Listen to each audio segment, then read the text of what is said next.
Welcome to the GameWeek 8 team selection. Before we get onto our lineup for GameWeek 8, let's take a quick look at some of the potential transfers we're looking to make in the coming game weeks. With 2 free transfers to use, we're looking to freshen up the attack by bringing in Raheem Sterling, ahead of Man City's home fixtures against Stoke and Burnley. With a tough schedule for Manchester United over the next 4 game weeks, Mkhitaryan is likely to be the man to make way, despite finding the back of the net for Armenia over the international break. There is the option of saving the second free transfer, but Roberto Firmino is likely to be on his way out soon, after failing to return points in his last 4 games. At the moment, Joselu is in our thinking for a replacement.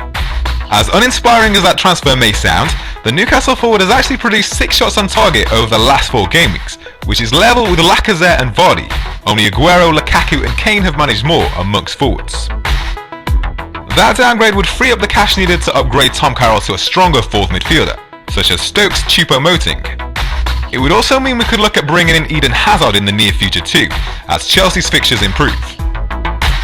Keep in mind that this is just a plan at this stage, none of these transfers have been made yet, and we'll be hoping to hang on until the press conferences to get further injury updates on Phil Jones and Romelu Lukaku. Be sure to follow FPL Tips on Twitter to get confirmation when these transfers are made.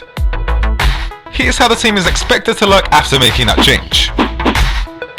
There's a tough call to make between the sticks this week, as Rob Elliott travels to Southampton, while Ben Foster faces Leicester away from home.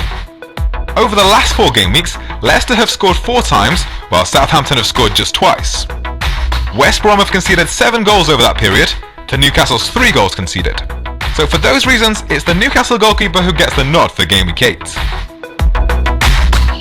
We're sticking with 4 at the back for one more week, with Kyle Norton, Cedric Suarez, Phil Jones and Ben Mee keeping their places.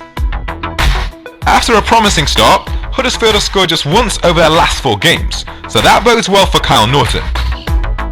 Manchester United have kept clean sheets in 6 out of 7 games so far, but will be tested by a Liverpool side that have produced the 2nd highest tally of shots on target this season, behind only Manchester City. Burnley have kept clean sheets in 3 of their last 4 games, and will host a West Ham side that earned a 1-0 win over Swansea last game week, after scoring in the 90th minute. Raheem Sterling is set to come into the team in place of Mkhitaryan. The Man City midfielder has started in 4 of the last 5 Premier League games, scoring 4 times during that period. Meanwhile, Christian Eriksen and Mohamed Salah keep their places after getting on the score sheet for their national teams over the break. Spurs host a Bournemouth side that have conceded a tally of 15 big chances this season. Only Stoke and Crystal Palace have conceded more. Romelu Lukaku looks likely to overcome his ankle problem to be available for the Liverpool game. There was the temptation to sell the Manchester United forward ahead of their tricky schedule, but after already losing Mkhitaryan, keeping an attacker from Jose Mourinho's in-form team seems a sensible approach.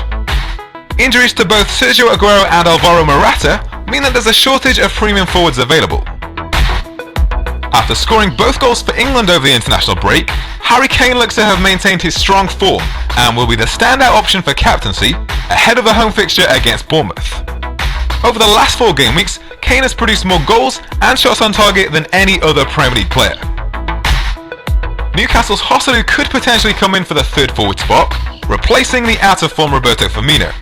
However, with an away fixture against Southampton up next for Newcastle, it is an option to give Roberto Firmino 1 more week to redeem himself. The Liverpool forward has however produced just 1 shot on target over the last 4 game weeks, compared to Joselu's 6 shots on target during the same period.